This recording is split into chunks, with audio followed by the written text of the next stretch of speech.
Ayan, magandang gabi po sa ating lahat. So, ngayon po ay magluluto po ako ng tinulang manok. Ayan, pero lalagyan ko siya ng mais at saka petchay. So, kakaiba naman po yung ating lulutuin ngayon. No? Subukan naman natin ang ganitong recipe. So, pagsamahin natin ang ganitong mga sangkap. So, para siyang bulalo, no? Ayan. Pero meron din tayo dito mga sibuyas, bawang, at luya. Meron din akong istang nabili pero piprituhin ko yan. Napakasariwa niya. Oh. Napaka-fresh. Ayan. So, gagayatin ko na po ang lahat ng ito. At syempre, namili din tayo ng prutas, no? Kasi, pinangkaso yung aking anak. May trangkaso siya. Kaya binili ko siya ng prutas. Ayan. So, gasan ko muna ang mais, no? Walang tulo dito sa amin ngayon. Ayan.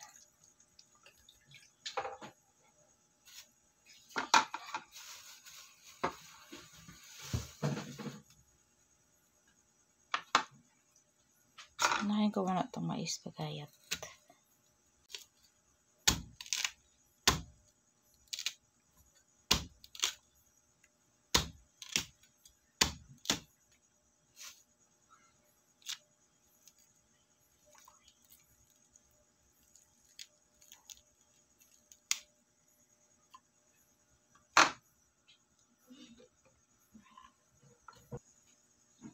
Halata mo ang manok kapag sariwa. Naglalaway-lawayan siya.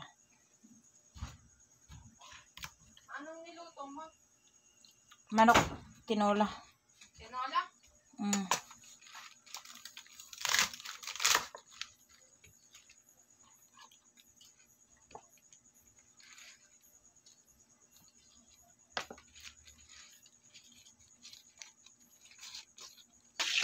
So, ito na yung ating manok. Mag-add po tayo ng asin. Ayan. Salt. So, ayan. Naglagay na rin po ako dito ng kalahating no cubes chicken. Siyempre, yan yung ating pampasarap. So, mag-isa na po tayo ng ating mga sangkap, no? Kaserola.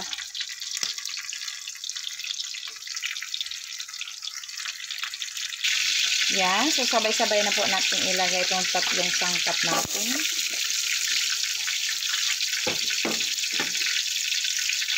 Halo-haloin natin.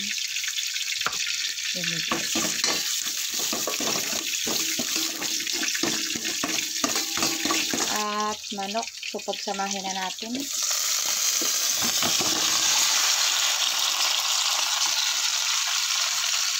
Halo-haloin. Halo-haloin. So, first time ko pong magluto nito, no? Ayan. Mag-add tayo ng kaunti lang po na suka. Ayan, kaunting tatak lang na suka. Ayan.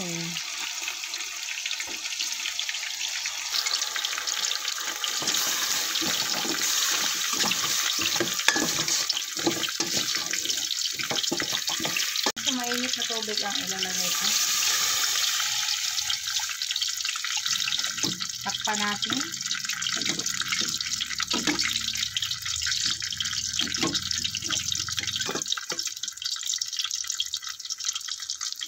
So, ayan. Titingnan na po natin, no?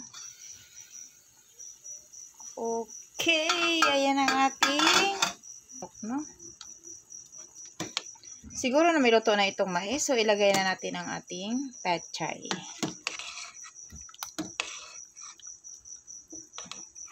So, ayan. Wala lang po akong siling haba ngayon. Kaya, wala tayong mailalagay na siling haba.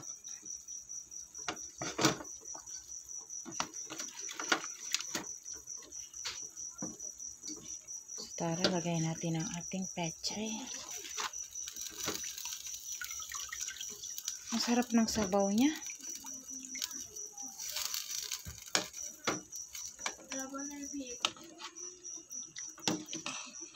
Ayan.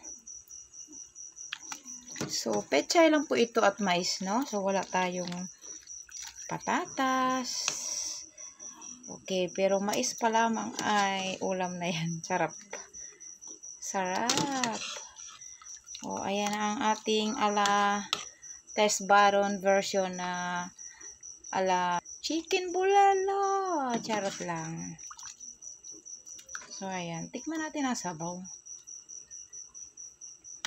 Namimituin sa sarap. Yan, kumukulo na siya. Tikman natin.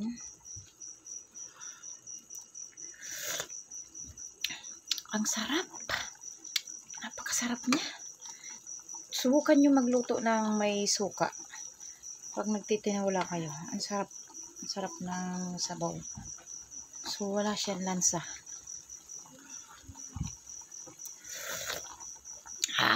Yummy! So, hindi native ito, no? Pero napakasarap ng sabaw niya. Promise. Napakasarap. Subukan nyo po itong ganitong style ng pagluluto. So, ganitong ingredients lang ang pagsamahin nyo. At tiyak para kayong kumain sa restaurant. Sinasabi ko sa inyo, charot. Pero totoo po, napakasarap. Ayan. So, hanggang dito na lamang po. Pero naman itanggal ang trangkaso nito ng aking anak, no?